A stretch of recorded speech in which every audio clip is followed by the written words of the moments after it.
Matapos dito ang dream start ng Luka era, na-expose kagad dito ang Lakers sa kawalan ng kanilang matinong big man.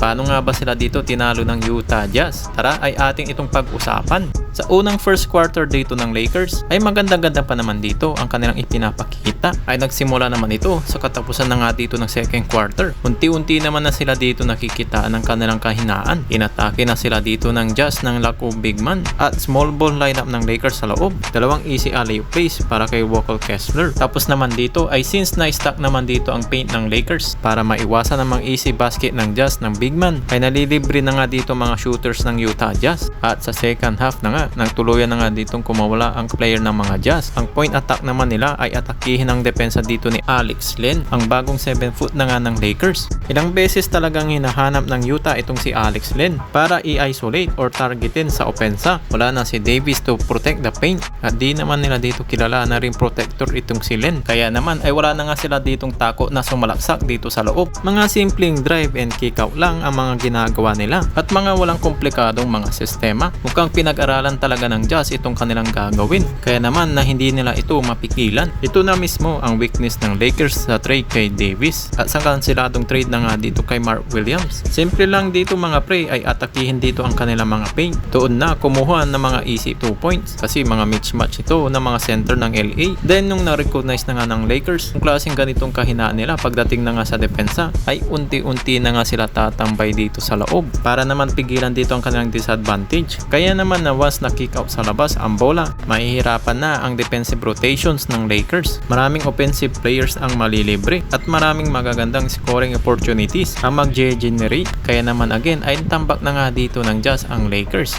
Pero yun nga lang ay wala dito ang kanilang dalawang best defenders nila. Itong si Dorian Finney-Smith at itong si Gabe Vincent sa larong ito. At maaga rin nawala si Jackson Hayes dahil na sa facial contaction. And in fairness ay maganda ang kanyang depensa sa first quarter. Kaya naman si Alex Len ang ginawa nila ditong asintahan ng kalaban nilang Utah Jazz, making him a big defensive liability. At least in this game lang mga pre, show us na nga na napakalaking butas ito na kinakailangan naman ditong ayusin ng LA Lakers para na nga dito sa sitwasyon na center position. At kung iisipin naman dito mga pre ay Utah Jazz pa lamang ang ditong kanilang kalaban, paano na lang kaya if mga championship contenders pa? Kaya naman ay mayroon na naman panibagong problema dito ang purple and gold. At isa pa, siguro nagpapainit pa rin ang kanilang bagong sentro na si Alex Len. Tignan na lang natin ang kanilang magiging bagong adjustment dito ng Los Angeles Lakers. Kung ito ba ay kanilang mariresolve ba? Dito na nga sa kanilang kakulangan pagdating na nga dito sa kanilang mga big man na kaya dito maging rim protector at maaasahan na nga in the paint. Kayo ba mga pre, ano ba sa tingin nyo? Dapat naman ditong gawin ng Lakers. Dapat pa ba sila dito mag-sign ng isa pang big man? Tara at pag-usapan natin yan sa comment section sa baba.